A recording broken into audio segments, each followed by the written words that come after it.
손을 지하고 살게 나를 해할 자가 없도다. 주님 나의 마음을 크게 위로하시니 믿으신 나의 좋은 친구 내가 의지하는 예수 나의 사모하는 친구 나의 기도 들으사 응답하여 주시니 믿으신 나의 좋은 친구 내가 요단강 건너가며 마음이 두려워서 떨 때도 주가 인도하시니 어찌 두려워하랴 믿으신 나의 좋은 친구 내가 의지하는 예수 나의 사모하는 친구 나의 기도 들으사 응답하여 주시니 믿으신 나의 좋은 친구 이웃 천국에 올라가서 모든 성도들과 다 함께 우리들을 구하신 주를 찬양하리라 믿으신 나의 좋은 친구 내가 의지하는 예수 나의 사모하는 친구 나의 기도 들으사 응답하여 주시니 믿으신 나의 좋은 친구.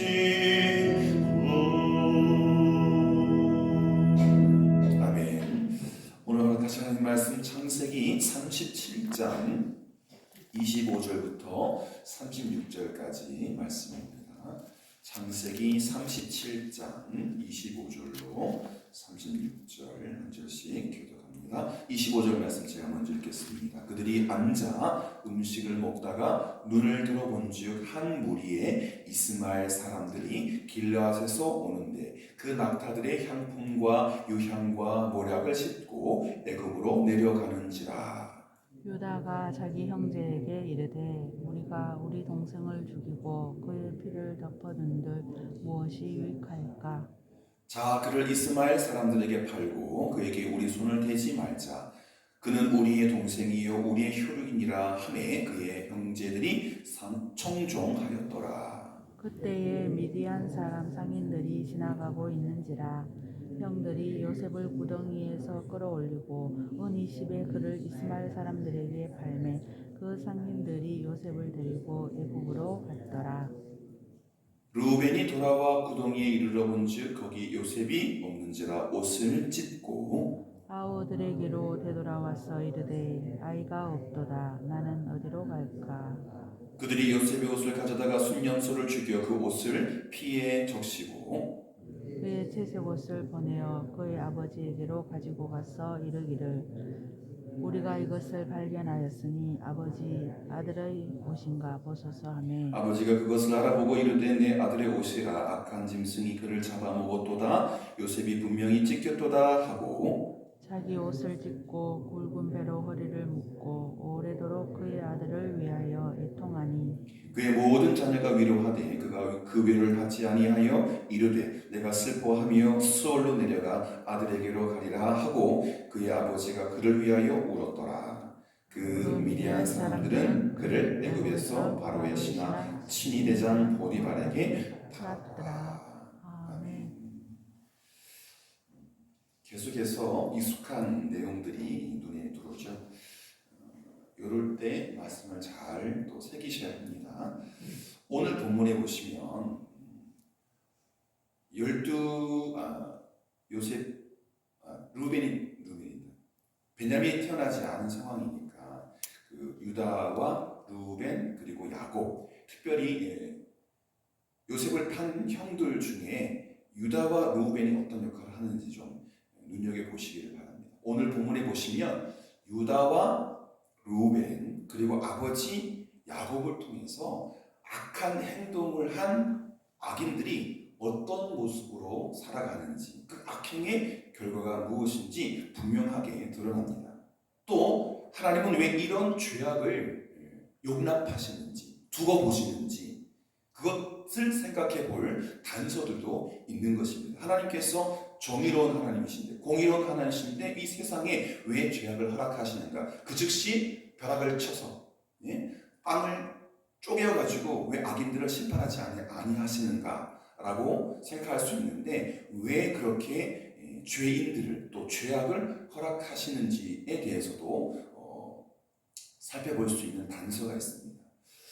우리 모두가 살아가다 보면 인과 응보, 원인이 있으니 결과가 있다. 사과를 심었으니 사과가 열리고, 콩 심은 데 콩 나고, 팥 심은 데 팥 나죠. 그게 인과응보랍니다. 이 인과응보인데 그것이 적절하게 대입되는 상황을 경험하곤 합니다. 선을 심으면 선한 열매가 열리고, 악을 심으면 악한 열매가 맺히지 않습니까? 젊은 시절에 쌍둥이가 태어나 발뒤꿈치를 잡고 태어났던 그 야곱이 아버지를 속여서, 어머니의 도움을 받아 아버지를 잘 속여서 장자의 축복을 누렸던 야곱이 느그막에 아들들에게 속아 넘어간 일, 이게 과연 우연일까요?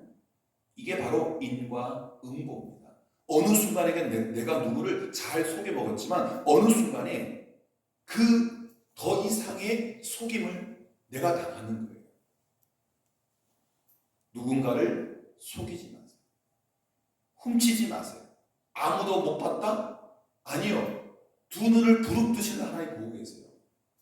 믿음의 사람들이 이런 일을 잘 생각하셔야 됩니다. 남의 물건은 남의 물건이에요. 내 물건이 아니에요. 욕심꾸러기는 네 것도 내 것도 내 거지만, 착한 사람들, 믿음의 사람들은 네 것은 네 것이고 내 것은 내 것이고 구별을 정확하게 합니다. 인과응보. 젊은 시절에 아버지를 잘 속였던 야곱이 나이 들어서 아들들에게 잘 속아 넘어갑니다. 그리고 뭐라고 얘기합니까? 내가 가장 사랑하는 아들이 죽었으니 내가 지옥에 내려가겠다. 나도 죽고 싶다, 그 얘기잖아요. 얼마나 비통합니까? 자기가 뿌린 대로 자기가 거두는 거예요. 거짓과 악행으로 인한 결과와 그 죄책감의 심각성을 깨달아서 우리는 악의 모양이라도, 죄악을 싼 껍데기라도 버려야 되는 거예요. 요셉의 형들이 요셉을 물 없는 구덩이에 넣었죠. 누가 그렇게 제안했습니까? 죽이자 그랬는데 누가 죽이지 말자 그랬어요? 루벤을. 이 요셉의 이야기에서는, 구덩이 이야기에서는 루벤을 기억하시는 겁니다. 유다는 노예 상인의 팔자, 나쁜 놈이에요. 나중에는 좋은 역할을 하지만 지금은 나쁜 놈입니다. 팔지 말면 안 돼요. 팔면 안 돼요. 그 루벤의 제안대로 구덩이에 던져놓고 서서히 죽어가도록 만들었는데 사실 아니에요. 그 다른 동생들이 보지 않을 때 빼돌려가지고 아버지한테 돌려보내고 싶은 것이 장자 루벤의 마음이었어요. 요셉의 형들이 요셉을 구덩이에 던져놓고 빠져나올 수가 없으니 호적거리고 있을 때에 일단 목적을 이뤘으니 잔치를 벌입니다. 음식을 먹고 있을 때 우연히 길라앗에서 물건을 싣고 애굽으로 내려가던 이스마엘 상인단이 그곳에 도착합니다. 거기서 사람들이 텐트 치고 밥 먹고 있으니까 물 한 잔 주십시오. 좀 음식물 좀 나눠주십시오. 우리가 잠깐 쉬다 가겠습니다. 형들은 요셉을 구덩이에서 끌어올려서 이스마엘 상인에게 노예로 팔았습니다. 요셉은 그 상인들에 의해서 애굽으로 끌려가죠. 오늘 본문 끝에 있지만 그 상인들이 보디발 장군에게 팔았다. 거기까지 본문이 진행되고 있지 않습니까? 그런데 요셉을 아무도 모르게 빼돌려서 아버지에게로 데려가려고 했던 르우벤은 요셉이 그 밥 먹을 때, 또 요셉을 팔 때 그 자리에 없었던 르우벤이 뒤늦게 돌아와서 노예 상인에게 요셉이 팔려간 것을 알고 자기 옷을 찢으면서 슬퍼하고 애통해합니다. 왜? 살리려고 했거든요. 아버지에게 아무도 모르게 빼돌리려 했거든요. 요셉의 형들은 이제 요셉의 채색 옷에 염소 피를 적시고 아버지에게 가서 다 같이 연극을 합니다. 아버지, 우리가 오는 길에 이 옷을 발견했는데 아버지의 아들의 옷인지, 우리 동생이 아니라 아버지의 아들의 옷인지 확인해 보십시오. 그럴싸하게 뭐 사자 발톱인지 공발톱인지 모르겠지만 그걸로 염소 피를 뿌리고 찢겨가지고 누가 봐도 그 옷을 입은 사람은 그 큰 짐승에게 잡혀먹었다라고 할 정도로 다 조항 증거를 만든 거예요. 그리고 막 다 울면서 우리 책임입니다. 아버지 죄송합니다. 이걸 보십시오. 당신의 아들 옷이 맞습니까? 미안하니까 우리 동생 옷이 맞는지 이거 말 못하는 거예요. 피에 젖은 요셉의 옷을 본 야곱은 그가 짐승에게 찢겨 죽었다라고 확신하면서 옷을 찢고, 마찬가지로 르우벤이 그랬던 것처럼 옷을 찢고 애통해합니다. 야곱의 아들들은 가증하게도 정말 뻔뻔하게도 슬퍼하는 아버지를 거짓으로 위로하지만 야곱은 아들 잃은 슬픔 때문에 울음을 멈출 수가 없고, 내가 아들과 함께 지옥에 함께 가겠다. 수월이라고 하는 게 지옥 문 앞이거든요. 정말 내가 지옥에 간 것처럼 마음이 괴롭다. 울음을 멈출 수가 없구나. 한편 아들들이 아버지를 속이는 이 장면은 야곱이 젊을 때 형 에서의 옷을 입고 또 어머니의 또 부탁으로 이 손과 또 손목에 짐승털을 붙여가지고 변장하고 눈이 어두워진 아버지 이삭을 속이고 에서를 대신해서 장자의 축복을 받았던 장면이 떠오르지 않습니까? 그때는 내가 속였는데 지금은 내가 속임을 당하고 있고 지옥 같은 슬픔을 경험하고 있는 것을 잘 기억하십시오. 완전 범죄는 없습니다. 왜? 하나님이 보십니다. 하나님이 선함은 선함으로 갚으시고 악함은 악함으로 갚으시기 때문에 절대로 악을 행하지 마십시오. 거짓으로 아버지를 속였다는 점에서 야곱과 그의 아들들의 행위가 너무나도 비슷합니다. 그런데 보십시오. 야곱은 단 한 사람이지만 아들들은 10명이에요. 그죠? 야곱은 혼자 속였지만 어머니가 도와줘서 혼자 속였지만 그 아들들은 때를 지어서 집단 연기를 한 거예요. 죄가 10배로 커진 거예요. 10명의 아들들이 어쩔 수 없이 정황상 유다나 르벤 같은 경우에는 동생들이 저질러 버렸으니까 그걸 수습하기 위해서 어쩔 수 없이 짐승에게 뜯어먹힌 것처럼 옷을 핑계대면서 그렇게 아버지를 속였습니다. 여러분, 자신의 목적을 위해서 다른 사람을 속이는 행위는요, 어떠한 경우에도 하나님 앞에 정당화될 수가 없습니다. 그게 남편이든 또 가족이든 아니면 믿음 바깥의 사람이든 어떠한 경우에도 다른 사람을 속이는 행위는 하나님 앞에 정당화될 수가 없는 거예요.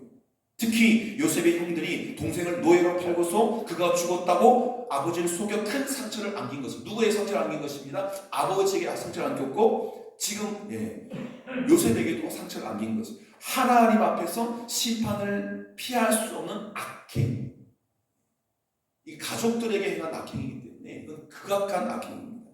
성도는 거짓말로 타인을 속이는 죄를 멀리하고 하나님과 사람 앞에서 정직하게 말하고 바르게 행동해야 하는 것을 다시 한번 우리가 기억해야 합니다.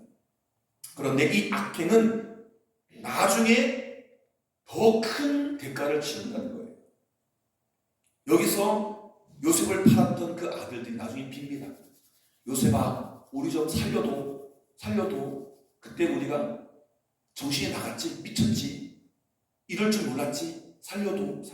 이게 어마어마하게 부풀어져가지고 그 악행의 대가를 지불하는 경우가 옵니다. 야곱의 아들들이 요셉에게 행한 악행과 아버지를 속인 죄는 오랫동안 잘 감춰져 있었습니다.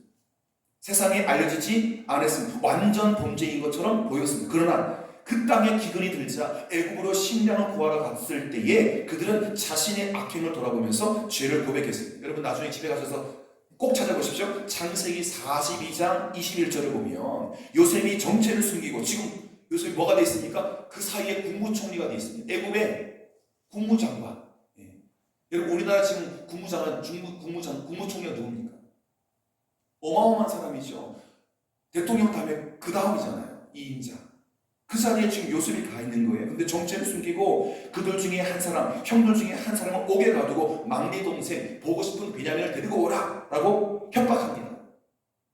그들은 자신들이 과거에 요셉의 괴로움을 보고도 듣지 않은 죄로 그 괴로움이 자신들에게 임했다라고 말합니다. 창세기 42장 21절. 그제서야 그 옛날 우리가 요셉을 그렇게 하지 말았어야 되는데 라고 하는 후회가 있는 거예요. 요셉의 형들은 아버지를 감쪽같이 속일 수는 있었지만 수십 년 동안 그들의 마음속에는 악행에 대한 죄책감이 계속 남아있었고 그 죄책감으로 무척 괴로웠습니다. 여러분 요셉을 팔고 나서 이 10명의 형들은 발을 뻗고 자질 못했어요. 자꾸 내 동생이 어떻게 됐지? 어떻게 됐지? 살았을까 죽었을까? 이게 잘한 일일까? 못한 일일까? 복수심으로 행동했지만 죄책감 때문에 발 뻗고 잠을 못 잤어요. 두려웠어요. 언젠가 이 일이 들통날까? 그들에게 모든 상황을 전해들은 야곱은 요셉도 없어졌고 시몬도 없어졌는데 베냐민까지 두 번째로 상하는 베냐민 아들까지 이룰 수 없다고 오해를 합니다. 이러한 야곱의 말에서 요셉을 잃은 상처가 그 아버지의 상처가 오랜 세월이 흘렀지만 그 아버지의 마음속에 그렇잖아요. 자식 죽으면 부모의 어디에 묻는다고요? 가슴에 묻는다. 장제에 묻는 거 아니에요. 요즘처럼 그 화장해서 또 뼈가루를 뿌리는 게 아니라 가슴에 묻잖아요. 괴로워 죽겠잖아요. 내가 먼저 죽어야 되는데 이게 웬 말이냐? 야곱은 요셉을 잃은 상처가 오랜 세월이 지났지만 마음에 사라지지 않고 그대로 남아있어서 더 오해합니다. 베냐민은 절대로 이룰 수 없다. 이게 무슨 말이냐? 너희들 가서 빨리 수습해라. 또 악행으로 인한 형들의 걱정은 아버지 야곱이 죽고 난 이후에 드러납니다. 아버지가 보호막이 되어서 요셉을 잘 컨트롤해가지고 그 애굽에 내려갔을 때 잘 살았지만 아버지 돌아가셨어요. 이제 아버지가 보여주자니 요셉이 당신들 이러오세요. 내가 노예로 팔려가고 구덩이에 던져진 거 다 갚겠습니다 라고 복수할까봐 두려워가지고 미리 찾아가지고 납작 엎드려서 동생님 이렇게 해주십시오. 용서해 주십시오 라고 빕니다. 아버지 없다고 우리에게 복수하지 말아주십시오. 요셉이 자신들의 악행에 복수할까봐 두려워서 아버지 야곱의 유언을 빙자하여서 자신들의 죄를 용서해달라고 손이 가리도록 싹싹 빕니다. 이것은 그들이 애굽에 내려와 사는 동안에도 요셉에게 행한 죄로 인해서 항상 불안하고 항상 마음의 짐을 안고 살아왔음을 명확하게 보여주는 것입니다. 그 죄가 크든 작든 여러분 마음에 양심의 상처가 돼가지고요 그게 점점 커집니다. 그런 짓을 하지 말아야 돼요. 하나님 모시고 욕하는 일, 또 믿음의 가족들에게 상처가 되고 교회에 상처가 되고 은혜되지 않은 일은 그게 작은 것이 높고만한 것이라도 행하지 마십시오. 악을 행하는 자는 그 죄책감 때문에 불안과 걱정과 근심을 안고 살아갈 수밖에 없습니다. 여러분 악인들 얼굴 감출 때는 괜찮아요. 얼굴 딱 누구 몇 살 얼굴 딱 드러날 때부터 그때부터는요 세상이 모두 나를 보고 있다고 해서 마음에 심각한 병이 듭니다. 그리고 그 사람이 출소할 때 우리 집 근처 못 오도록 다 플래카 들고 법무부 장관 앞에 가가지고 이 사람 다른 곳에 어디 갑니까? 우리 마을이 허락하지 않으면 다른 마을 허락할까요? 살 데가 없어요. 다 기억합니다. 사람들도 기억합니다. 그러하기 때문에 성도는 정직하고 바른 길로 행하며 살아가야 합니다. 그럴 때에 참된 자유와 참된 평안을 누릴 수 있습니다. 바늘 하나라도 훔치면 안 돼요. 죄를 범했다면 속히 하나님과 사람 앞에 회개하여 그 죄책감을 벗어버려야지. 하나님이 못 봤다고 착각하고 다른 사람이 못 봤다고 착각하면서 죄를 품고 있으면 여러분 그 죄의 죄책감이 여러분을 죽입니다. 지옥으로 이끌어갑니다. 빨리 벗어나야 돼요. 성도 여러분, 죄를 범하지 않고 사는 것이 최선인데 그렇지만 실수로라도 죄를 범했다고 하면 빨리 회개해서 그 죄책의 짐을 벗어버리는 것이 성도가 마땅히 행할 바입니다. 어제도 살짝 그 드라마에서 그 광경을 봤는데요. 천주교에서 딱 하나 장점이자 단점이 죄를 지으면 사제를 찾아가서 하나님이 그냥 그걸 이야기하는 거예요. 그러면 그 사제가 듣고 즉시 가벼운 죄면 성경 몇 번 읽어라고 해서 사제의 말씀을 읽으면서 하는 경우도 있지만 거기에 상당한 일들을 왜 법에서 예를 들면 성폭행한 사람들 성폭행을 그 무마적 교화할 수 있는 교육 6시간, 20시간 이수하라 하지 않습니까? 뭔가에 대한 것들을 하면서 내 죄를 사하노라 그렇게 해요. 사죄해요. 그러면 마치 하나님께 사죄받은 것처럼 마음이 후련해요. 싹 없어지지 않지만 100%가 있던 죄가 뭐 10%밖에 남아 있는 것처럼 위로가 되고 힘이 돼. 그 캐톨릭이 갖고 있는 장점 중에 하나가 바로 그거예요. 사실 우리는 만인 제사장이기 때문에 목사님 찾아가서 죄를 회개할 필요가 없어요. 우리가 다 하나님께 죄를 올려드리면 하나님께서 다 알아들으시고 바로 사죄하세요. 근데 그게 잘 안 들린단 말이죠. 하나님의 목소리가 잘 안 들린단 말이죠. 그러니 우물쭈물 하면서 그 죄를 안고 해결하지 못하고 이게 막 부풀어가는 또 그럴 거야. 곰팡이가 자꾸 부푸는 것처럼 싹 안고 있으면 대책 없이 그 죄를 끌어안고 있는 거예요. 죄책감으로 자기가 죽어가고 있는 거란 말이죠. 실수로라도 죄를 범했다면 속히 회개해야 합니다. 그래야 죄책감의 짐을 벗어볼 수가 있는 것입니다. 성도라 함은 거룩하게 부름받은 무리라 함은 의로운 삶을 살되 죄를 지었을 때는 그리스도 안에서 회개함으로써 용서받아 진정한 자유인으로 살아가야 하는 것입니다.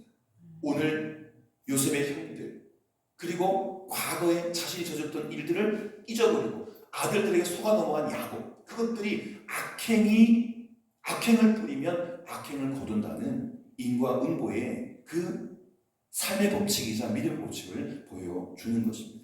여러분 절대로 죄를 범하지 마십시오. 혹여 죄를 범했다면 하나님 앞에 빨리 나가서 사죄하고 또 죄책을 벗어버리는 우리 모두가 되기를 축복합니다. 기도하겠습니다. 살아계신 아버지 하나님 억울하고 비참한 상황 속에서도 하나님이 저희들과 함께 계심을 확신할 수 있는 믿음을 더하여 주옵소서. 가장 사랑받는 자리에서 가장 천한 자리로 옮겨진다 할지라도 그 가운데 하나님의 섭리가 있음을 기억하게 하여 주시옵소서. 하나님 아버지 선을 뿌리면 선의 열매를 거두고 악을 뿌리면 악의 열매를 거두는데 요셉의 형들과 또 장자의 축복을 얻고자 아버지를 속이고 형을 속였던 그 야곱이 그 아들들의 악행으로 말미암아 가장 사랑하는 아들이 죽었던 것처럼 치욕을 경험하는 일들을 오늘 말씀 속에서 교훈으로 얻습니다. 하나님, 우리가 하나님을 속일 수 없음을 또 많은 사람들을 속일 수 없음을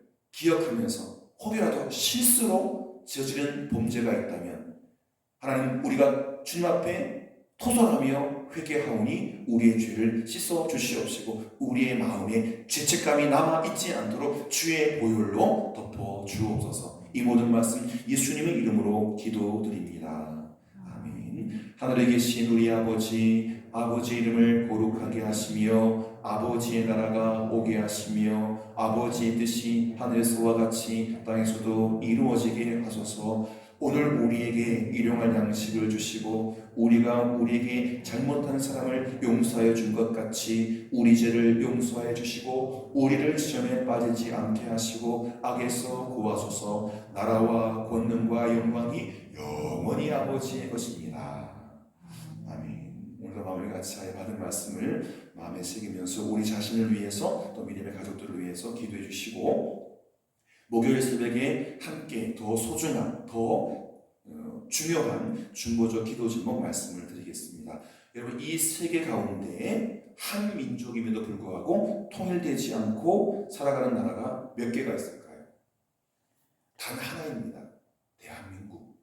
전 세계에서 유일하게 남과 북으로 분단되어 있는 그래서 서로 대립 가운데 있는 우리 민족을 하나님이 불쌍히 여겨주셔서 하나님의 절대적인 간섭으로 인하여서 피 흘림이 없는 싸움과 전쟁이 없는 복음적 평화 통일의 은혜를 속히 누릴 수 있도록 여러분 뉴스 보시면 계속 대포를 쏴대고 또 우리 육지에서나 또 바다에서나 하늘에서나 계속 한미일 연합훈련이 계속되고 있습니다. 다음 달에도 더 큰 훈련들이 있다고 하는데 이런 긴장감 속에서 하나님의 은혜가 임할 수 있도록 그리고 유일한 분단 국가라고 하는 아픔을 속히 극복할 수 있도록 통일을 위해서 더 크게 부르짖어 기도해 주시기를 바랍니다. 다 같이 기도하면서 나아가도록 하겠습니다.